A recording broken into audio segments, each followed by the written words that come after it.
EVM एक micro controller है, उसको टेम्पर किया जा सकता है। Namaskar. Welcome to 4 Parliament Street, the headquarters of PTI, Press Trust of India. At 4 Parliament Street is not just an address, but is also a show where we invite guests to have an interaction with PTI's senior editors. Thank you very much for joining the show. Welcome to PTI. Saurabh will ask with the most obvious question on the most obvious topic on the future and the fate of your party. Sanjay Singh is out on bail. It's a small relief, but the Chief Minister remains in jail. आगे अब क्या आपका plan क्या है?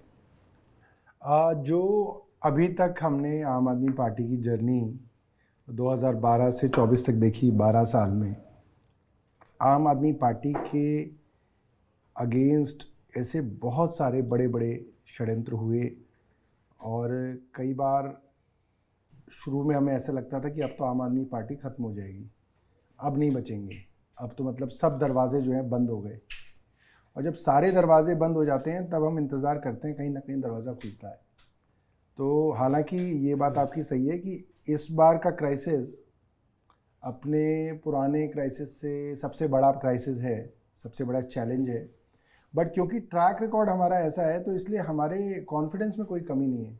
Generally जितने भी cadre जो शुरू से लगा हुआ है और जो भी नेता लोग हैं हमारे साथ, सबको इंटरनली एक विश्वास है कि इससे कुछ होना जाना नहीं है, मतलब we will come out stronger. ये बड़ा स्ट्रॉन्ग बिलीफ है सब लोगों का और ये हुआ भी है हमारी पार्टी के साथ हमेशा कि जब जब हमारे को बहुत दबाने की कोशिश की है हम रिबाउंड करते हैं। मतलब ऐसा ना, जो बॉल होती है ना उसको जितना हार्ड तेज़ मारोगे उतना वो ऊपर जाएगी। तो हमारा इस तरीके का रहा एंड इसीलिए आप देखोगे हमारे यहाँ जो लोगों को कोई बहुत ज़्यादा इस चीज़ के लिए ये नहीं है कि अब क्या होगा, कैसे रहेगा।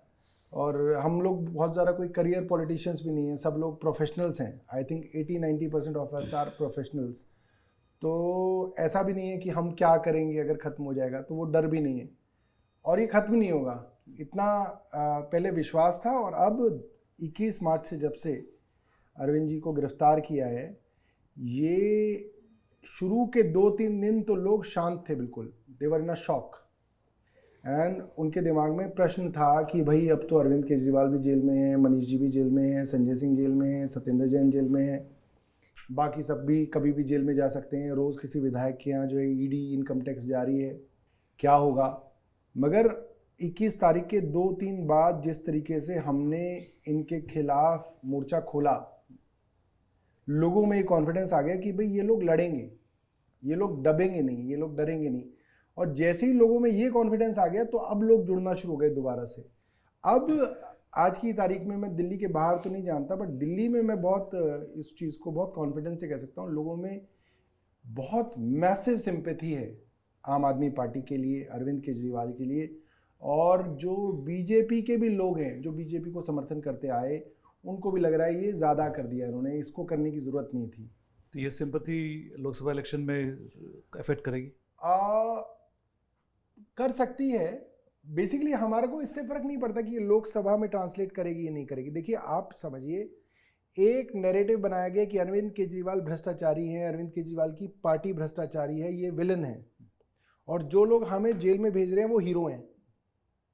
इन्होंने विलन को जेल में भेज दिया, अब तो लोग हीरो को कंधे पे उठा के घूमना चाहिए ना कि तुमने विलेन को मार दिया। भाई क्लाइमेक्स में तो स्टोरी में यही होता है ना। मगर भारतीय जनता पार्टी को पता चला तो क्लाइमेक्स हुआ ही नहीं। People are not ready to take it as a climax. अभी स्टोरी खत्म ही नहीं हो रही, ये तो कहीं इंटरवेल की बात हो रही है जहां पे लोगों के मन में डाउट आ रहा है कि यार ये तो अभी हीरो एक बाउट हारा है, अभी हीरो रिबाउंड करेगा, एंड नहीं हुई स्टोरी।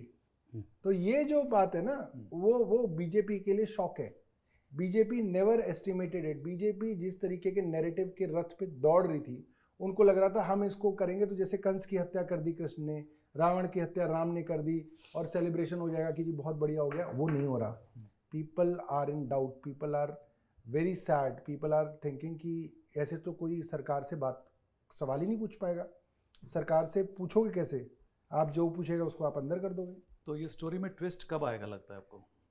मुझे लगता है कि स्टोरी में पहला ट्विस्ट तो 2024 के रिजल्ट पे आएगा, जब बीजेपी को ये पहली बार पता चलेगा कि इस कदम से, हालांकि ये एक रिस्क था और मैं जितने भी पॉलिटिकल जानकारों को बात करता था, सब लोग कहते थे कि अगर प्रधानमंत्री 400 सीटें ला रहे हैं सो उनको ये रिस्क लेने की जरूरत ही नहीं है। वो क्यों अरविंद केजरीवाल को गिरफ्तार करके, मतलब आपका एक गेम जमा हुआ है ना, आप अपने गेम, आपके अपने एक नैरेटिव पे चल रहे हो, आप 400 पार जा रहे हो, तो आप पंगेबाजी नहीं करते। जब आप बड़ा कोई यज्ञ कर रहे होते हो तो आप छोटे मोटे जो है लोगों से पंगेबाजी नहीं करते, क्योंकि आपका एक बड़ा अनुष्ठान है, आप वो कर रहे हो। जैसे फॉर एग्जांपल आपके घर में शादी है, तो जो रिश्तेदार थोड़े बहुत पंगेबाज भी होते हैं उनको भी कहते हैं यार इनको प्यार से थोड़ा दिन ना शादी तक इनको सेट करके रखो, शादी निमट जाए हमारी, क्योंकि आपका एम है शादी अच्छी हो जानी चाहिए। मगर इसमें तो आप लगभग हर एक से पंगे ले रहे हो, चलो चाचा से भी पंगा लिया जाए, चलो फूफा से भी पंगा लिया जाए, चलो बुआ से भी पंगा लिया जाए, तो इसका मतलब आपका शादी करने का इरादा नहीं है, आपको पता है पंगा ही होना है। तो ये एक बड़ी चीज़ है। तो इन्होंने जो ये रिस्क लिया तो वो सोच समझ के रिस्क लिया, क्योंकि ये शायद उस जर्नी में उस डेस्टिनेशन पे नहीं पहुंच रहे थे। They wanted to take that risk and probably they thought that this risk will give them impetus. Probably ये अपोजिशन के कुछ बड़े चेहरों को जैसे ही जेल में डालेंगे, अपोजिशन के बाकी लोग भी चुप हो जाएंगे, डर जाएंगे, दहशत खा जाएंगे, और इनका एक तरफा नैरेटिव इनको 400 पार ले जाएगा। बट ऐसा हो नहीं रहा। इसका मतलब जो आप जो कह रहे हैं, अगर हम सही समझते तो पिक्चर अभी बाकी है। पिक्चर अभी बाकी है, अभी तो पूरा लगभग आधी से ज़्यादा पिक्चर बाकी है। But fact also remains that आपके जो मेजर लीडर्स हैं वो सारे जेल के अंदर हैं, तो हाउ मच इट्स, एंड आपकी सारी पार्टी की मेजर एनर्जी उनको बचाने में लगी है, केसेस फाइट करने में लगी है।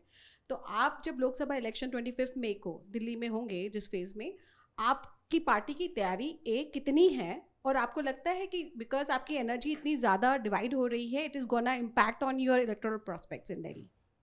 ये बात बिल्कुल आपकी ठीक है कि पार्टी की बहुत ज़्यादा एनर्जी, रिसोर्सेज इस लीगल लड़ाई झगड़े के अंदर लगी हुई है। और वो लड़ाई झगड़ा सिर्फ अरविंद केजरीवाल जी, मनीष सिसोदिया जी, सत्येंद्र जैन को छुड़वाने की ही नहीं है। इधर एलजी भी रोज़ हमारी को जो है हमारे काम रोकने की रोज़ कोशिश करते रहते हैं, अफसरों को करा करू के जो है काम रुकवाते हैं। तो उधर भी जो है एक लीगल झगड़ा जो है वो लगातार हाई कोर्ट्स में, सुप्रीम कोर्ट्स में, मल्टीपल केसेस में चल रहा है। तो ये बात तो है कि उसके अंदर ये हमको डाइवर्ट करने में सक्सेसफुल हुए हैं। मगर इस तरीके की जब सिचुएशन होती है तो आपके अंदर एक नई एनर्जी भी आती है। मतलब आप इन सबको डील करने की मतलब कि आपके अंदर एक तो आपकी बैंडविड्थ भी बढ़ती है और पब्लिक भी ये बात समझती है। देखिए पब्लिक को फिर आपको, जैसे फॉर एग्जांपल आज जो माहौल हमने बनाया, जो बना, अगर हम बनाना चाहते हैं सोच के कि एडवर्टीजमेंट की जाए, होर्डिंग लगाए जाएं, रेडियो जिंगल लगाई जाएं, और उससे माहौल तो नहीं बनता। ये माहौल इसलिए बना क्योंकि लोगों को लग रहा है यार ये बेचारे, इनके पास ना तो अभी पैसा है, ना ये ऐड दे पा रहे हैं, ना ये कोई बहुत जगह जो है कोई इनकी इंटरनेट पे, फेसबुक पे कोई ऐड चल रही है, और ये लोग बिजी भी हैं, ना इनके नेता हैं इनके साथ, कुछ भी तो नहीं है इनके साथ। तो वो ऑटोमेटिकली वो जो है ना वो पब्लिक उसको कंपनसेट कर रही है। तो आपको क्या लगता है कितनी सीटें आएंगी? अरे सीटों का तो मैं तो सेफोलॉजिस्ट नहीं हूँ, मेरे लिए तो कहना पार्टी का बहुत एक मुश्किल इंटरनल है। असेसमेंट भी होता है। नहीं, अभी तक हमने असेसमेंट नहीं किया है टू बी फेयर, और जैसे ही चुनाव नज़दीक आएगा तो हम ज़रूर असेसमेंट करेंगे। अभी हमारा ये मानना था कि कांग्रेस के साथ अगर हम अलायंस करते हैं तो प्योर अरिथमेटिक अगर हम जोड़ें तो हम भारतीय जनता पार्टी से थोड़ा सा नीचे रहते हैं, ठीक है। मगर जो अलायंस के पीछे सोच थी वो ये थी कि बहुत बड़ा एक वर्ग होता है जो आम आदमी पार्टी का वोटर था या कांग्रेस का वोटर था, वो वोट देने नहीं जाता लोकसभा के चुनाव में, खासतौर पे दिल्ली में वोट परसेंटेज बहुत गिरती है। वो वर्ग इसलिए वोट नहीं देने जाता, वो उसको लगता है यार मोदी जी तो जीते रहे, तो मैं क्यों वोट जाके, धूप भी होती है, मई जून की धूप कोई अच्छी धूप तो होती नहीं है, तो वो वोटर जो है वो वोट नहीं डालने जाता। मगर अब जब ये अलायंस है तो उसको लग रहा है कि नहीं ये जीतेंगे, ये जीत सकते हैं, एक तो वो वोटर आएगा। अब उसके साथ ये जो अरविंद केजरीवाल जी को जेल भेज के जो लोगों में गुस्सा है, आम आदमी पार्टी के प्रति सिंपैथी है, ये भी एक जो है एडअप करेगा। इन दोनों चीज़ों को अगर आप एडअप करो तो मुझे लगता है कि बीजेपी के लिए चैलेंज तो अब दिल्ली में है। जो बीजेपी सोच रही थी कि इसी तरीके से चुनाव निकल जाएगा, इसमें भी कोई हैरानी नहीं होगी अगर बीजेपी अपने कुछ कैंडिडेट्स भी बदले। ये भी हो सकता है क्योंकि अब उनको लग रहा है कि ये जो कैंडिडेट्स थे वो हमने ओवर कॉन्फिडेंस में दे दिए हल्के फुल्के कैंडिडेट्स। अब क्या है, मामला यहाँ टाइट हो गया है। तो आप देखेंगे कुछ दिनों में, ये मेरा सिर्फ, मेरे पास कोई इन्फॉर्मेशन नहीं है, मेरा अंदाज़ा है कि वो अपने कुछ कैंडिडेट्स भी बदलेंगे.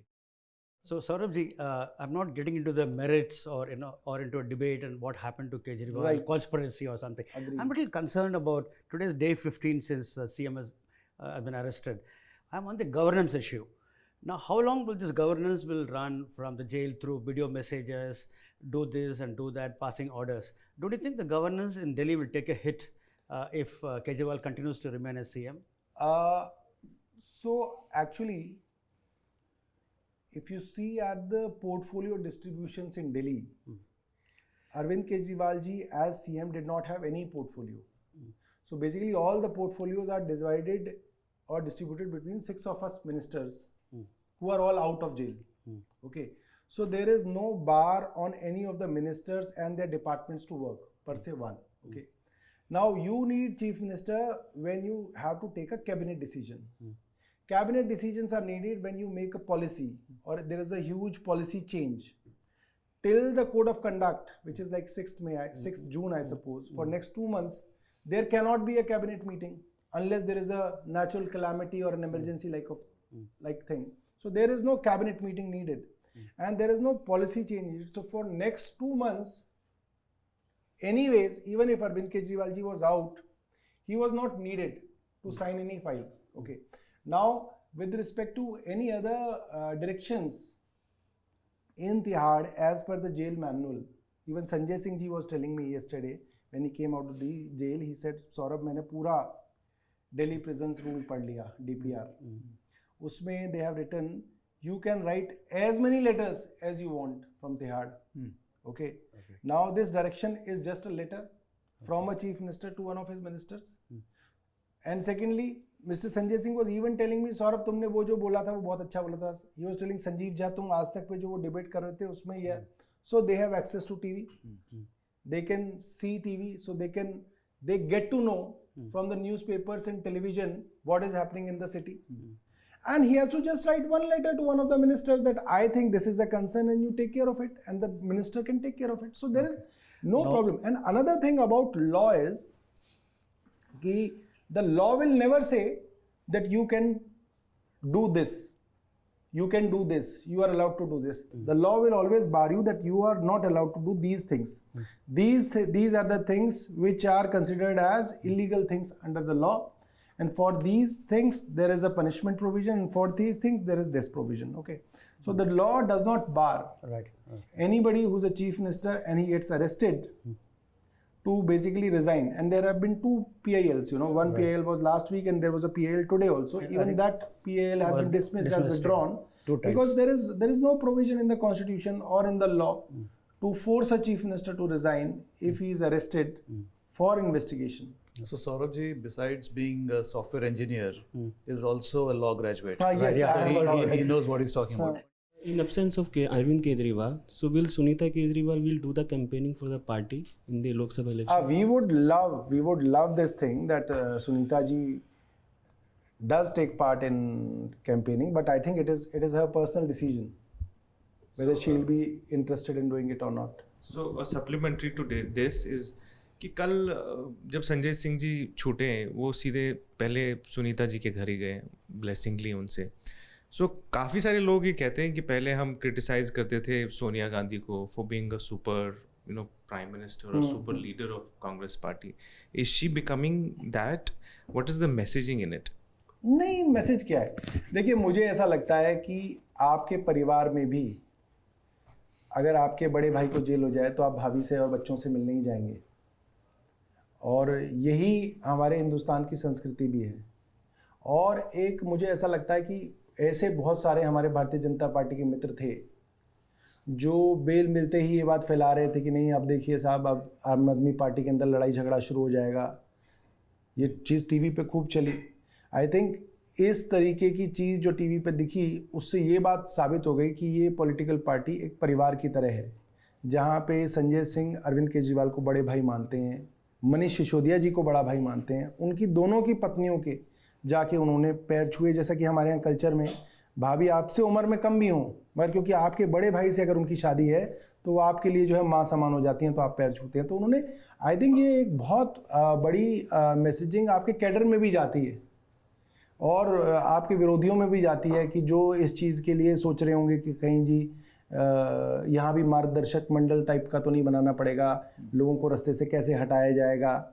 तो यहाँ पे वो सब नहीं है, यहाँ पे सब एक यूनिट, एक टीम की तरह काम करेंगे। ये एक मैसेज मुझे लगता है जाना चाहिए। आपने कहा कि अगले 2 महीने तक पॉलिसी डिसीजन लेने की ज़रूरत नहीं पड़ेगी, तो अरविंद केजरीवाल की इतनी ज़रूरत नहीं होगी।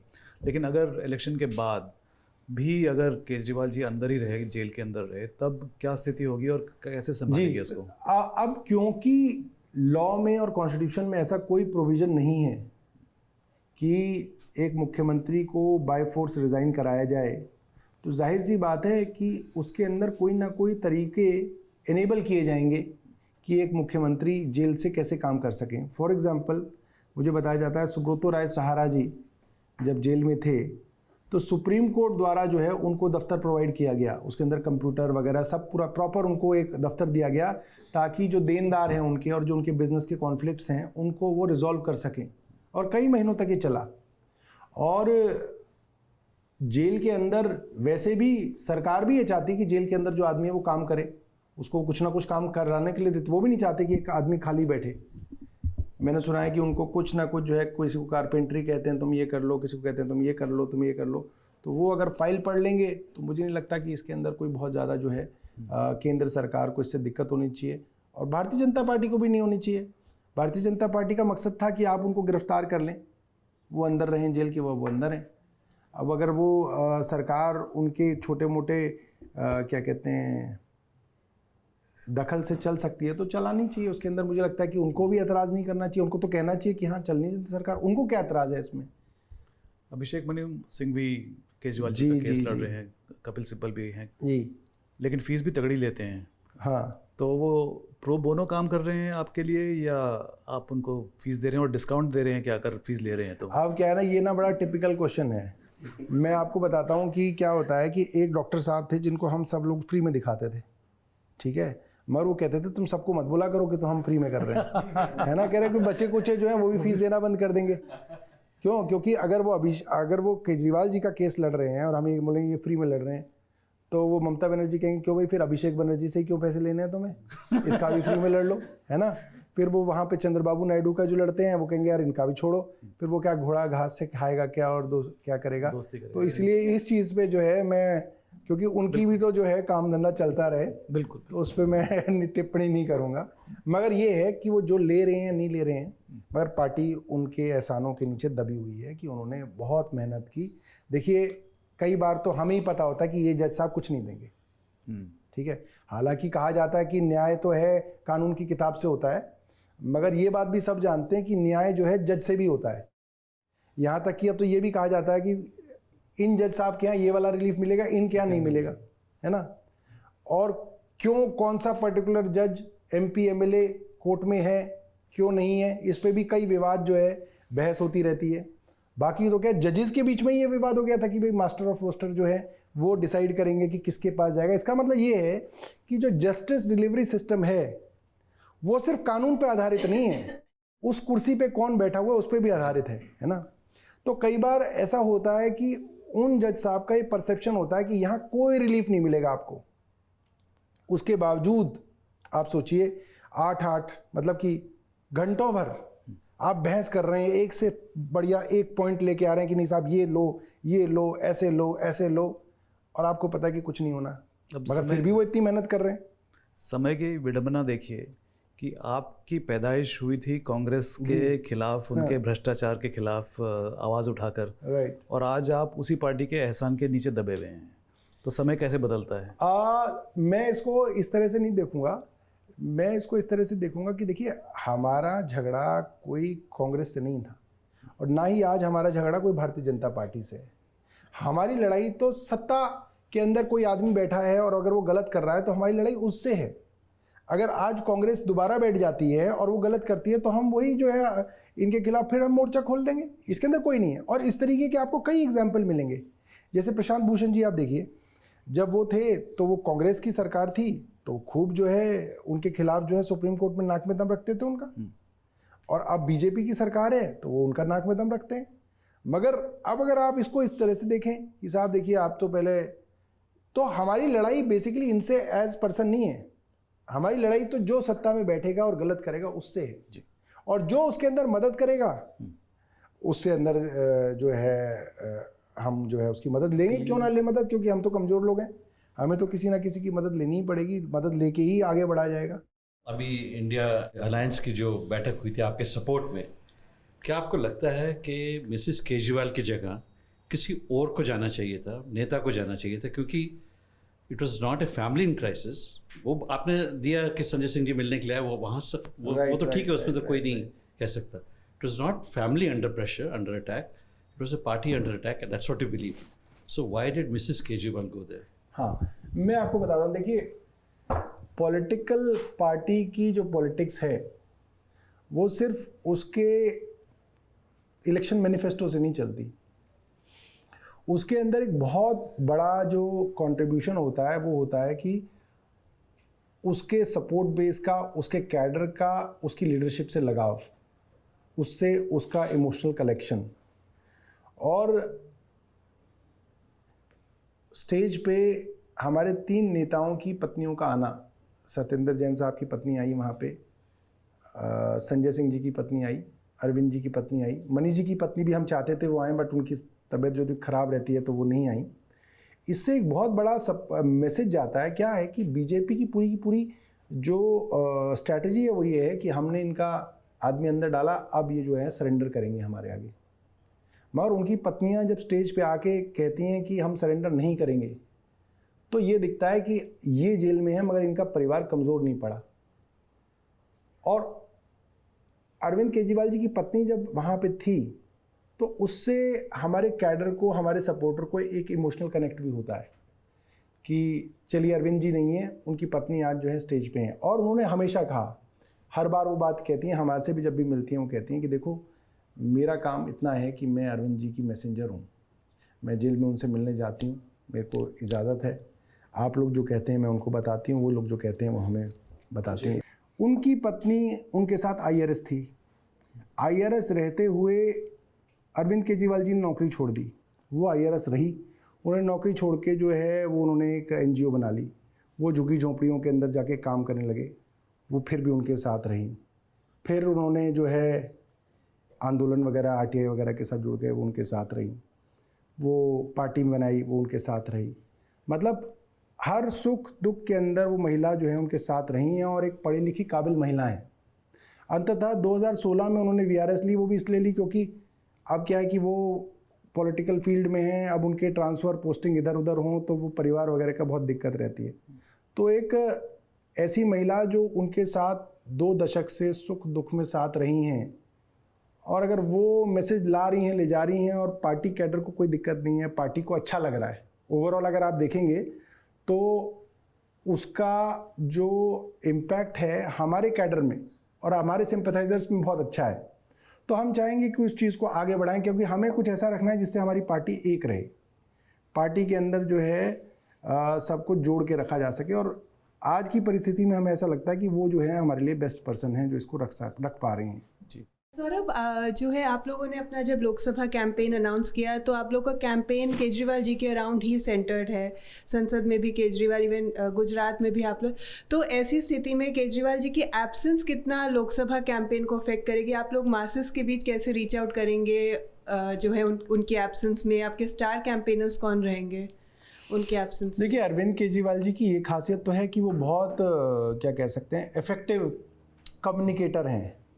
अपनी कॉम्प्लेक्स से कॉम्प्लेक्स बात को वो बहुत सिंपल आसान शब्दों में पब्लिक के बीच में कहते हैं, और वो पार्टी के लिए एक बड़ा चैलेंज रहेगा कि उनकी कमी आप एज अ कम्युनिकेटर कैसे भरेंगे, क्योंकि वो नहीं होंगे तो जो सभाएं हैं, जो रोड शोज़ होते हैं जिसको देखने के लिए लोग इतना उमड़ते हैं, उनको सुनने के लिए लोग आते हैं, फिर इलेक्शन से पहले उनकी जो बहुत सारे जनरली क्या है इंटरव्यूज़ होते हैं, वो सब चीज़ें तो नहीं होंगी। और ये भी हो सकता था कि वो इंडिया अलायंस के लिए अलग अलग राज्यों में जाके रैलियां करते, वो नहीं होगी। तो और यही तो कारण है कि बीजेपी ने उनको जो है जेल में डलवाया है, ताकि ये सब चीज़ें ना हो पाएँ। मगर हमें जो ग्राउंड से फीडबैक मिल रहा है वो ये है कि इसका जितना भी नुकसान है उससे ज़्यादा इसकी भरपाई पब्लिक इस चीज़ से कर रही है कि पब्लिक को लग रहा है कि ये आम आदमी पार्टी के साथ गलत किया। एक चुने हुए मुख्यमंत्री को ये कहना कि साहब चुना हुआ मुख्यमंत्री तो एक आम इंसानी तो है, कोर्ट के अंदर या कानून के अंदर एक मुख्यमंत्री के लिए कोई अलग कानून नहीं है, एक ही कानून है ना। मगर ऐसा नहीं होता। आप ये सोचिए, होर्डिंग लगता है अगर किसी आदमी का तो उसके ऊपर एक मुकदमा दर्ज किया जाता है कि आपने इलीगल होर्डिंग लगाया। अब प्रधानमंत्री के आज की तारीख में भी जो है हज़ारों होर्डिंग होंगे जो इलीगल होंगे, क्योंकि मॉडल कोड ऑफ कंडक्ट में होर्डिंग नहीं लगा सकते। और ऐसा तो नहीं है पुलिस उनके ऊपर कोई मुकदमा दर्ज कर ले या उनको इन्वेस्टिगेशन के लिए बुला के कहे कि मेरे ऊपर ही हुआ था, जब मैं पहली बार चुनाव लड़ा था मेरे ऊपर हुआ था एक कि जी एक होर्डिंग लगा हुआ था कहीं पे पंपोश के पास, तो उस होर्डिंग में क्योंकि मेरा फोटो था तो मेरे ऊपर मुकदमा दर्ज कर लिया उन्होंने, और उन्होंने पुलिस वालों ने बाकायदा बुलाया और बेल पे मुझे छोड़ा। मगर ये किसी की हिम्मत नहीं है कि वो प्रधानमंत्री जी के ऊपर पूरे भारत में कोई जो है वो मुकदमा ही दर्ज कर ले और उनको कह कि बेल पे छोड़ें। कुछ चीज़ें कानून में नहीं लिखी होती थी तो भी उसके लिए एक आपने अपनी एक लक्ष्मण रेखा बना रखी थी कि भाई ये सब नहीं होगा। अब आप जो है राजू साहब वहाँ पे कोर्ट के अंदर कानून पढ़ा रहे हैं, नहीं मुख्यमंत्री भी एक साधारण ही आदमी है, उसको भी जो है इंटरोगेशन ज्वाइन करनी पड़ेगी, नहीं करेंगे तो वो भी जेल में जाएंगे। तो ये तो नई तरीके से परिभाषा दी जा रही है हर कानून को, और इसके रिपरकशंस होंगे। ऐसा नहीं है कि इसके रिपरकशन बीजेपी पे होंगे, इसके रिपरकशंस ओवरऑल पूरे हमारे पॉलिटिकल स्पेक्ट्रम में होंगे, क्योंकि छोटी छोटी पार्टियां एक दूसरे के ऊपर अभी सब करना शुरू करेंगी। सब जो है वो राजू साहब को कोर्ट करा करेंगे, देखो हाई कोर्ट में राजू साहब ने कहा था कानून सबके लिए एक है, तो एक है। मगर लोगों के मन में ये जब ये खबर छपती है कि मुख्यमंत्री पहले दिन रात को सो नहीं पाए, करवट बदलते रहे, तो भारतीय जनता पार्टी उसका मजाक उड़ा रही है कि देखो हमने मजा चखाया, मगर लोगों में उसका इम्पैक्ट जा रहा है, यार हमने जिस आदमी को चुन के भेजा वो रात को करवटें बदल रहा है और ये लोग उसका मजाक उड़ा रहे हैं।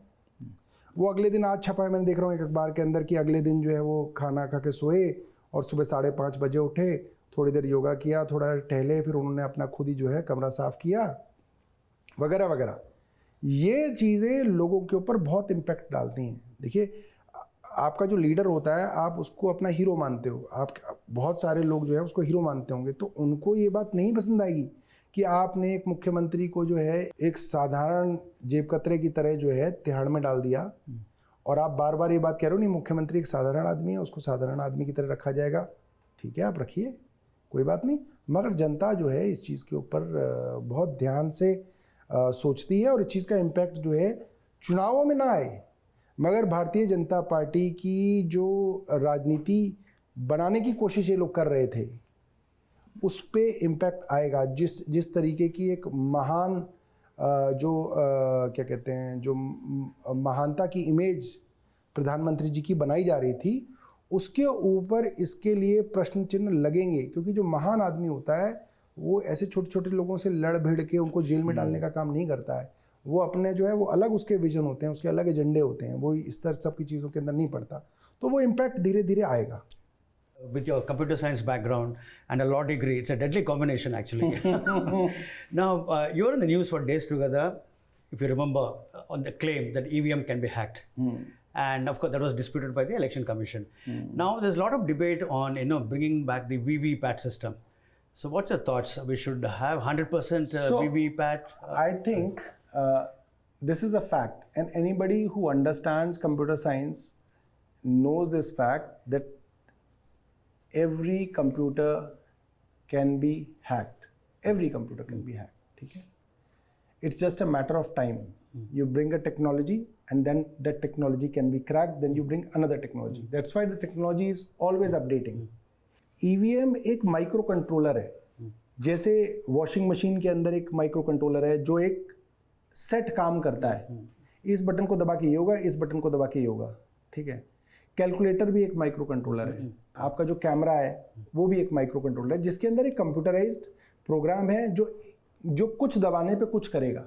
ठीक है, उसको टेम्पर किया जा सकता है, ये काफ़ी नॉर्मल चीज़ है, उसको टेम्पर किया जा सकता है। ठीक है, अगर उसको टेम्पर किया गया है या उसके बारे में इतने सवाल उठ रहे हैं, तो मुझे नहीं लगता कि सरकार को इसमें कोई भी परेशानी होनी चाहिए कि सारी वीवीपैट की गिनती हो। इसमें कोई दिक्कत नहीं, इसमें क्या गलती है। अब आप वो कह रहे हैं नहीं साहब इसमें 3 दिन लग जाएंगे, अरे 3 दिन क्या 3 साल लग जाए, इससे क्या फर्क पड़ता है कि कोई रिजल्ट 3 दिन की जगह 5 दिन में आएगा या 1 दिन की जगह 6 दिन में आएगा, इससे बताओ किसी की सेहत पर क्या फर्क पड़ सकता है? मुझे तो कोई फर्क नहीं पड़ता इसका। अगर हम सारे वीवीपैट गिनेंगे तो इसमें समय लग जाएगा। ये एक बहानेबाजी है जिससे ज़्यादा शक होता है। इसलिए वीवीपैट की जितनी भी पर्चियां उसकी गिनती होनी चाहिए, 100% होनी चाहिए। इसमें कोई दिक्कत नहीं है ना, इसमें कोई कारण नहीं है कि क्यों नहीं हो रही है, होनी चाहिए उसकी गिनती। और मुझे ऐसा लगता है कि वीवीएम पे अगर किसी को शंका है तो आपको यही मानना चाहिए कि देखिए ईवीएम जो है वो आप उसकी जो टेम्परिंग है वो आप कहीं ना कहीं सेट करते हो। लेट से आप ये करते हो कि 5% इस पार्टी के वोट इस पार्टी में आ जाएं, स्विंग करा देते हो। 10% वोट इधर के इधर, इससे ज़्यादा नहीं कराएंगे। इससे ज़्यादा कराएंगे तो वो फिर एकदम दिखेगा कि मध्य प्रदेश की तरह दिखेगा फिर वो कि बोल तो लोग रहे थे कि सब कांग्रेस आ रही है, बीजेपी गई, तो शक हो जाएगा लोगों को। तो अपोजिशन पार्टीज को कहना चाहिए कि आपका वोटर बेस ज़्यादा से ज़्यादा निकले, कि अगर टेम्परिंग मान लीजिए 5% की भी है तो 10% लोग ज़्यादा वोट करने के लिए निकले, ताकि उस 5% को भी वो जो है वो उसके अंदर इंक्लूड करके भी जो है आप जीत जाएं। अभी तो फिलहाल यही एक तरीका है अपोजिशन पार्टीज को। इससे ज़्यादा जो है ईवीएम और वगैरह के बारे में ज़्यादा चर्चा जो है चुनाव से पहले करने की फ़ायदा नहीं। वीवीपैट हो जाए 100%, सुप्रीम कोर्ट कर दे तो बहुत बड़ी बात। अभी रैंडमली है 5-5 अभी। हाँ, रैंडम वाला है, बट उसका रैंडम वाला सिस्टम जो है वो बहुत ज़्यादा कोई रुकता नहीं है करने के लिए, क्योंकि जो हार जाता है वो कैंडिडेट चला जाता है, उसके काउंटिंग एजेंट भी चले जाते हैं, तो कोई नहीं देखता कि क्या हो रहा है क्या नहीं हो रहा। और ये कई बार आ रहा है कि जितने वोट डले और जितने काउंट हुए उनमें फ़र्क है। डले 1100, काउंट 1150 हो रहे हैं, या डले 1100, काउंट 1050 हो रहे हैं, तो इसमें फ़र्क नहीं आना चाहिए, इसलिए ज़्यादा शक होता है। आतिशी जी ने तो बोला भी कुछ दिन पहले बीजेपी का ने अप्रोच किया था, तो पहली बात आपको किसी ने अप्रोच किया, और दूसरी बात जो आपने बोला कि सुन रहे हैं ऐसी बातें, तो हो सकता है कि आपके ऊपर भी एक्शन हो? देखिए अभी तक तो मेरे पास कोई ऑफर नहीं आया बीजेपी का। Is it on the way? Is it on the way? अभी तक तो नहीं आया, देखिए। Saurav ji, hypothetical question. Suppose next year you come to power in Delhi and center is BJP alliance. So how will you, have you thought, how will you look ahead, how to make it work? Because who suffers in the end is the people of Delhi. Right. So is there really a governance issue or is the ego war? I think इसका जवाब अरविंद केजरीवाल जी के जो 2020 से 2025 का जो इनका पूरा कार्यकाल रहा, आप देखोगे 2020 पूरा, 2021 भी पूरा, और लगभग पूरा 2022 का भी बड़ा हिस्सा ऐसा था, 20 और 21 तो पूरा ऐसा था जिसके अंदर अरविंद केजरीवाल जी ने प्रधानमंत्री के ऊपर कोई डायरेक्ट अटैक नहीं किया। थोड़ा बहुत पॉलिसी डिसीजन के ऊपर जो किया वो किया, डायरेक्ट पर्सनल अटैक नहीं किया, बिकॉज बहुत सारे लोगों ने उनको समझाया कि साहब आप इन पर अटैक मत कीजिए, आप दिल्ली का सोचिए, गवर्नेंस का सोचिए, आप काम कराइए। इनफैक्ट आप देखोगे तो 2019 में भी सीएम साहब ने इनके बारे में कुछ भी कहना बंद कर रखा था। उसी कारण हमारे ऊपर ये आरोप भी लगा कि ये बीजेपी की बी टीम है, ये देखो इनके बारे में कुछ नहीं कहते। उन आरोपों के चलते भी अरविंद केजरीवाल ने उनको नहीं बोला, क्योंकि उनको लगता था कि this is not a question of ego, this is a question of getting work done in Delhi. मगर उसके बावजूद भी मुझे लगता है कि भारतीय जनता पार्टी के मन में ये डर रहा कि अरविंद केजरीवाल की पार्टी एक्सपैंड कर रही है, दिल्ली से पंजाब पहुंच गई, पंजाब से गोवा पहुंच गई, गोवा से गुजरात पहुंच गई, इनको अब रोकना पड़ेगा। तो हमने अपनी तरफ से ट्राई किया, और अगर दोबारा मौका मिलेगा तो हम दोबारा ट्राई करेंगे। ऐसा नहीं है कि हम जो है कोई जंग छेड़ के बैठे हैं, हम दोबारा ट्राई करेंगे कि एक प्रोफेशनल तरीके से सरकार के साथ मिल के काम हो। और मुझे लग रहा है कि जब हम 2025 में दोबारा जीत जाएंगे तो शायद उनके मन में ये चीज़ भी जो है निकल जाएगी कि इनके ऊपर हमले करने से कोई फ़ायदा नहीं होगा, इनके साथ जो है प्रोफेशनल रिलेशनशिप बना के रखी जाए। आपने बीजेपी की बी टीम वाली बात की, कुछ लोग फर्स्ट कॉपी भी कहते हैं, because of things like soft Hindutva, जय श्री राम के बदले Bajrang Bali. So what is this? Was actually आप trying to emulate? नहीं, देखिए क्या है, हम जब बचपन में थे हमारी मम्मी 5-5 रुपए देती थी दोनों भाइयों को कि जाओ प्रसाद चढ़ाओ मंगलवार को, ठीक है। वो मुझे लगता है कि दिल्ली में एक बड़ी कॉमन प्रैक्टिस होती थी, ठीक है। अब भारतीय जनता पार्टी का नैरेटिव ये है कि नहीं जी नहीं, सिर्फ जो बीजेपी के लोग थे वही हनुमान मंदिर जाते थे, बाकी सब तो हम लोग चर्च जाते थे। हम जो हैं सौरभ भारद्वाज, अरविंद केजरीवाल, मनीष सिसोदिया चर्च जाते थे संडे को, और हमारी शादियां भी चर्च में हुई हैं, और बाकी हम ईद मनाते थे। उनका नैरेटिव ये है, ठीक है। तो उस नैरेटिव को काटने का यही तरीका कि आपको बताना पड़ेगा कि भैया हम तुमसे ज़्यादा जाते थे मंदिर। और हम, अब आप सोचिए ना, अरविंद केजरीवाल तो वो आदमी है जो अपने माँ बाप के साथ पूरी उम्र रहे। वो जब IIT से पास करके नौकरी की उन्होंने टाटा में, तब माँ बाप के साथ रहे। जब वो IRS थे तब माँ बाप के साथ रहे। जब वो आंदोलन में थे तब माँ बाप के साथ रहे। जब वो मुख्यमंत्री हैं तब माँ बाप के साथ रहे। अभी भी माँ बाप के साथ रहते हैं। वो कहते हैं कि नहीं साहब, ये असली माँ बाप के भक्त नहीं है। मगर वो आदमी जो माँ बाप के साथ रहा नहीं, जिसके मकान के अंदर शायद 150 कमरे हैं और उसके पास माँ के लिए एक कमरा नहीं है, वो माँ के सबसे लाडले हैं, क्योंकि वो सिर्फ जन्मदिन पे जाते हैं और पैर छूते हैं मीडिया के सामने। तो ये जो पूरा जो झूठा नैरेटिव घड़ने की कोशिश भारतीय जनता पार्टी करती है, उसके जवाब में आपको कुछ चीज़ें करनी पड़ेंगी, दिखानी पड़ेंगी। और मुझे लगता है कि वो जो हमने किया, तो कुछ पार्टियों ने हमारा मजाक उड़ाया, और वो पार्टियां आप दोबारा कर रही हैं। वही पार्टियां वो कर रही हैं जो हम कर चुके हैं 5 साल पहले, ठीक है। तो मुझे लगता है कि आप हिंदू धर्म खुद ही देना चाहें भारतीय जनता पार्टी को, तो वो तो चाहते ही हैं लेना सारा का सारा। आप क्यों दे रहे हैं? आपका धर्म है, उनको क्यों ठेकेदार बना रहे हैं? वो झूठे ठेकेदार हैं, आपको बनाना ही नहीं चाहिए उनको ठेकेदार।